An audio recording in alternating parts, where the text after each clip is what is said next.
Welcome to the Baha'i community. This is Shannon and Malcolm Bell. Tell us a little bit about who you are. Well, my name is Shannon, and this is my husband, Malcolm, and we are both members of the Baha'i community of Calgary, and we are in the administrative offices of the Baha'i faith, and this is where our 9-member democratically elected council, which we call the Local Spiritual Assembly of the Baha'is of Calgary, they meet to conduct the affairs of the faith here, and we have no clergy.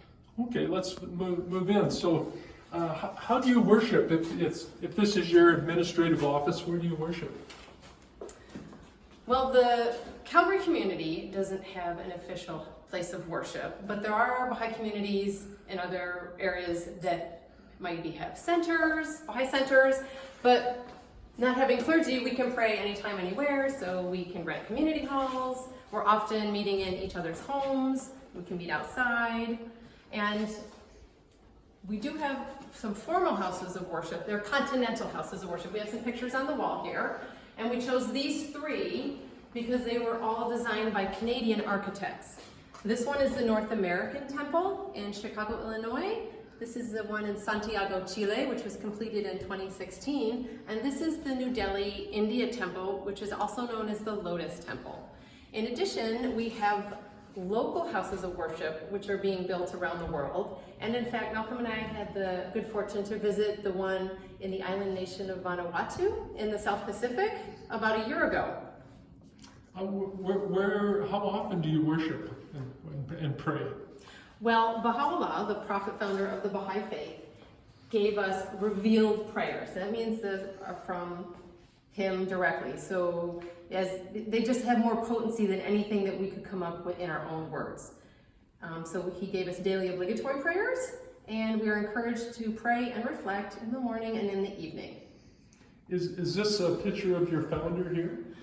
No, this is not. This is the eldest son of the prophet founder of the Baha'i faith. His name is Abdul Baha, and Baha'u'llah designated him as the head of the faith upon his passing. In addition to our personal prayers, though, we also have what we call devotional gatherings, and that's simply an opportunity for people to get together, not just Baha'is, but people from all walks of life, no religion, anyone's included, and a chance to worship. There's no rituals, there's no special roles, it's very informal, but respectful.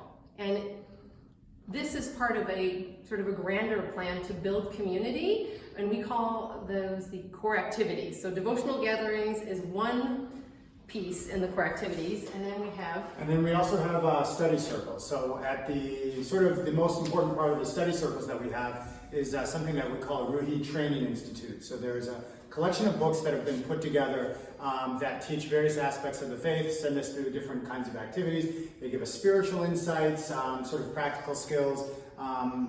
They're done all over the world. The Ruhi books in Spanish, French, English, Russian, they're all the same. They've been translated in almost any language you can ever imagine.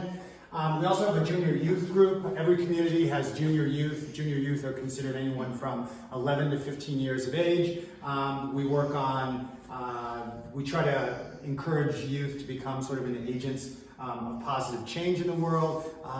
We also have children's classes. One of the unique things about the junior youth and the children's classes is that usually the people who lead the junior youth classes are just a few years older than them, so there's a much closer age.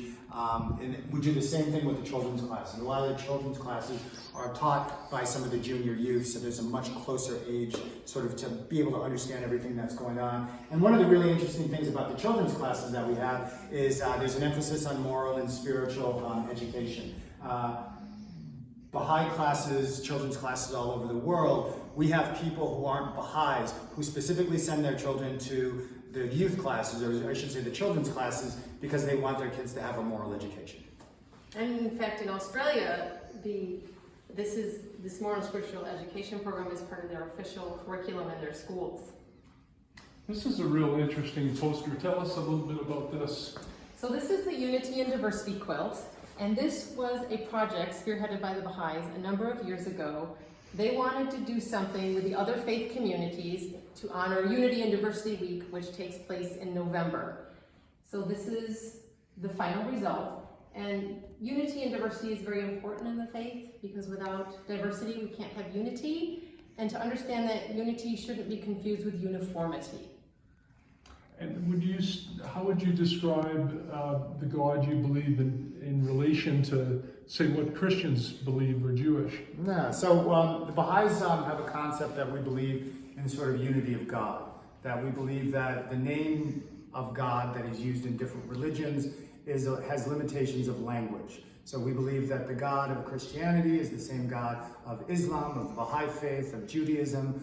We also believe in something called progressive revelation. So the idea of progressive revelation is that God sends prophets, or what we call messengers of God, to instruct humanity from time to time. We see that there is a spiritual component to that message, and there's also a social component. The spiritual component, from messenger to messenger, we believe does not change very greatly, but there's a social change that's very different.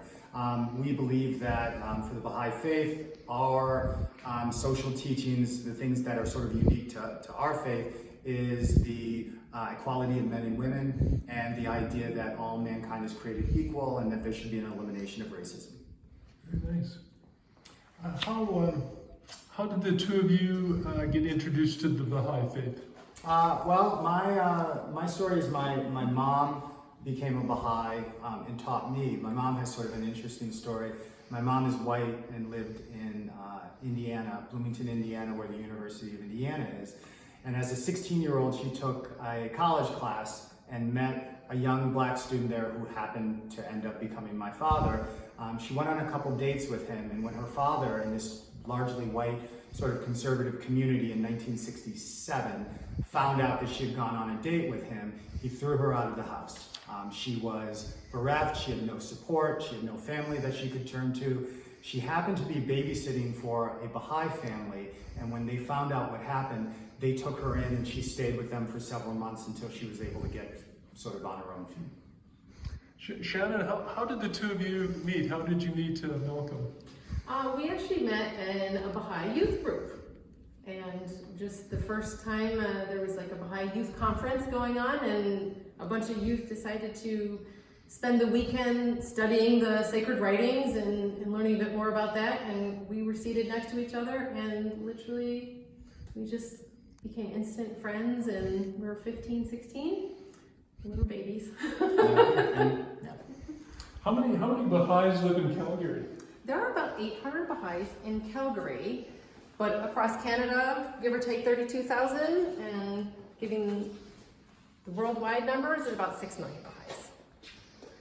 Tell us a little bit about this beautiful painting here. This is actually a photograph of the seat of the Universal House of Justice. This is the supreme administrative body, and this is in Haifa, Israel, on Mount Carmel. And this is, as a whole, all the buildings together are the Baha'i World Center. It's the administrative and spiritual center for the Baha'i faith. So it's the holy land for 4 major religions. It's beautiful. It is stunning. And these sacred texts, tell us a little bit about what you have here. So one of the unique things about the Baha'i faith is that our prophet founder, Baha'u'llah, has both in his own hand and being dictated to a secretary, is responsible for thousands of prayers, holy books, tablets. These are some of what we have. Baha'i would consider themselves lucky to read just a portion of that. They're so voluminous. Probably the most important book that we have is the Kitab-i Aqdas. Kitab-i Aqdas in Arabic means the most holy book. It is the book of laws that all Baha'is try to abide by. And is everyone invited to come to your worship services, your homes, etc.? Yeah. Absolutely. Like we were talking about the devotional gatherings, any of those core activities, the study circles, the junior youth classes, the children, they're open to absolutely everybody. Think of it sort of like a buffet. You can come, and if someone wants to decides they want to be behind, that's great, but if not, everyone can take something of worth away from the programs. Because the goal is to build up our community, and that's not just the Baha'i faith, that is all of us. So we mentioned Baha'u'llah, the prophet founder of the Baha'i faith. He was born in Persia, in present-day Iran in the 19th century. He was born of noble birth and at a young age had just a vast innate knowledge that far surpassed anything that people had seen for his age. As he started to mature, the spiritual fervor that sort of came with his teachings began to attract a lot of adherents. The Shah of Persia at the time, the leader, became fearful and envious of the kind of attention that he was getting, and he banished him. In 1863, he was banished from Persia to Baghdad. And when he was in Baghdad, that's when he proclaimed to the world that he is the messenger of God, the promised one. He was henceforth sent to several other places, and it ended up in Akka. Akka is a prison city in Palestine right across in present-day Israel, and it happens to be across the bay from Haifa, which sits on Mount Carmel, where the Baha'i World Center is. Thank you for this opportunity.